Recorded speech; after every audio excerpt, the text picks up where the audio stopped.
In the previous video, we set up some baselines and a baseline group, and then I went ahead and attached one of the hosts in my cluster.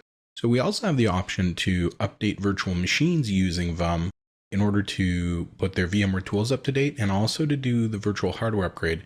Now, the VMware tools update can actually be set in the properties of the virtual machine that they automatically check for new versions of VMware tools every time you power cycle them, so that every time you have downtime, you can go ahead and get it installed.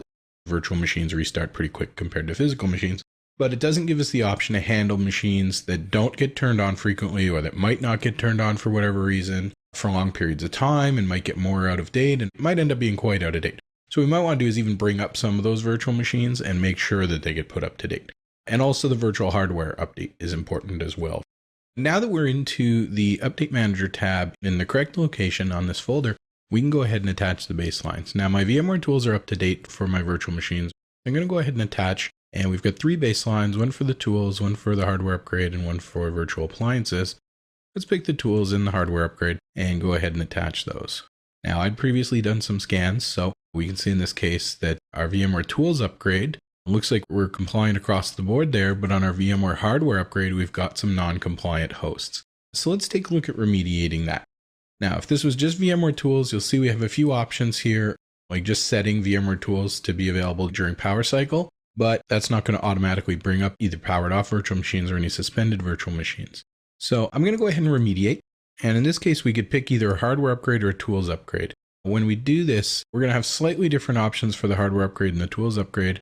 For the tools upgrade, we can specify options like whether or not to do a snapshot beforehand, and whether or not we want to update powered on virtual machines immediately, how to handle powered off machines and when to do it immediately or on a schedule, and also suspended virtual machines. So let's take a look at the hardware upgrade options.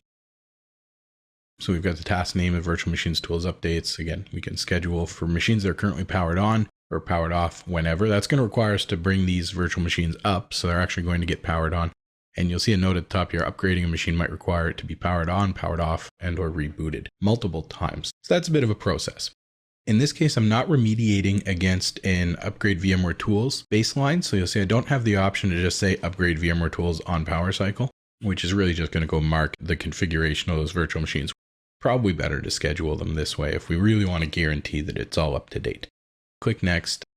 We can have it take a snapshot. And we have the normal option to create a snapshot with the memory as well. So I'm going to go ahead and click next and then finish. So that gives us a pretty good idea of how we can update the virtual machine tools and also the hardware version for our virtual machines using VUM.